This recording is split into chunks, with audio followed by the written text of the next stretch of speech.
নিরাপত্তা প্রধান আলী লারিজানিকে হত্যার প্রতিশোধে উন্মুক্ত ইরান এবার ছুড়েছে ক্লাস্টার বোমা। পুরো ইসরায়েল এখন ধ্বংসের নগরীতে পরিণত হয়েছে। ইসরায়েলের 1 ইঞ্চি জায়গাও বোমার আঘাত থেকে রক্ষা পায়নি। এবার নিরাপত্তা প্রধানকে হত্যার প্রতিশোধ ইরান যে এমনভাবে নিতে পারে সেটি কল্পনাও করেনি ইসরায়েল। বাস্তবে সেটি করে দেখালো তেহরান। ইরান বলেছে ইসরায়েলের 100টি স্থানে বোমা হামলা চালিয়েছে মোজতবা আলী খামিনির বাহিনী। আয়াতুল্লাহ আলী খামিনির মৃত্যুর পর লারিজানি হলেন এখন পর্যন্ত নিহতদের মধ্যে সর্বজ্যেষ্ঠ ব্যক্তি। এই হত্যাকাণ্ডের পর এখন ইসরায়েলকে ভোগ করতে হচ্ছে ভয়ঙ্কর পরিণতি। ইরানের বিধ্বংসী হামলায় তেল আবিবে প্রাণ গেছে 2 জনের। ইরানের ক্রমাগত হামলায় এখন পর্যন্ত 14 ইসরায়েলির প্রাণহানি হয়েছে।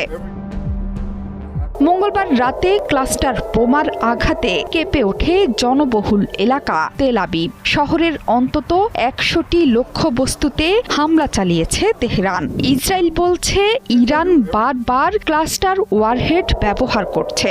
এগুলো মাঝ আকাশে অনেকগুলো ছোট ছোট বিস্ফোরকে বিভক্ত হয়ে পড়ে এবং বিশাল এলাকা জুড়ে ছড়িয়ে পড়ে, যা ঠেকানো বেশ কঠিন। ইরানের ছোড়া একের পর এক মিসাইলের আঘাতে মধ্যাঞ্চলীয় গুশতান এলাকায় শক্তিশালী বিস্ফোরণের শব্দ পাওয়া গেছে।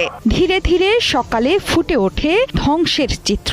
ইরানের হামলায় ক্ষতিগ্রস্ত হয়েছে বহু ঘরবাড়ি। রাস্তায় রাস্তায় তৈরি হয়েছে বড় গর্ত বা ফাটল। পুড়ে ছাই হয়ে গেছে যানবাহন।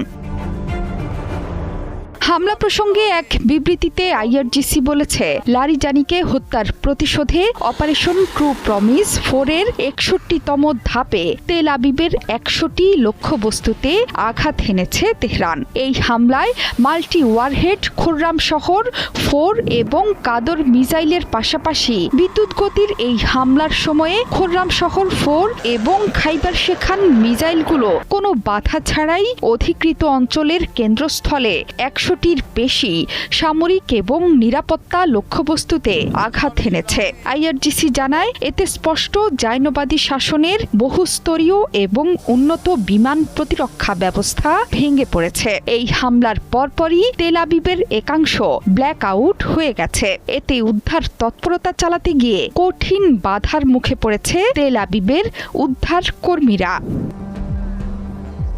তেল আবিব ছাড়াও অধিকৃত পবিত্র শহর আল কুদস, হাইফা বন্দর, ইসরায়েলের প্রযুক্তি কেন্দ্র হিসেবে খ্যাত বীরশেবা এবং নেগেভ মরুভূমিতে কৌশলগত স্থাপনাগুলো গুঁড়িয়ে গেছে। এক বিবৃতিতে আইআরজিসি জানিয়েছে শহীদ আলী লারিজানি এবং তার সঙ্গীদের হত্যার রক্তের প্রতিশোধ নিতে ইসরায়েলের মধ্যাঞ্চলেও হামলা চালিয়েছে ইরানি বাহিনী। শুধু ইসরায়েলি নয়, পুরো মধ্যপ্রাচ্য জুড়ে তাণ্ডব চালিয়েছে ইরান। কাতার, বাহরাইন, সংযুক্ত আরব আমিরাত, কুয়েত এবং সৌদি আরব সহ এই অঞ্চল জুড়ে থাকা মার্কিন ঘাঁটিতেও তীব্র আঘাত হেনেছে তেহরান।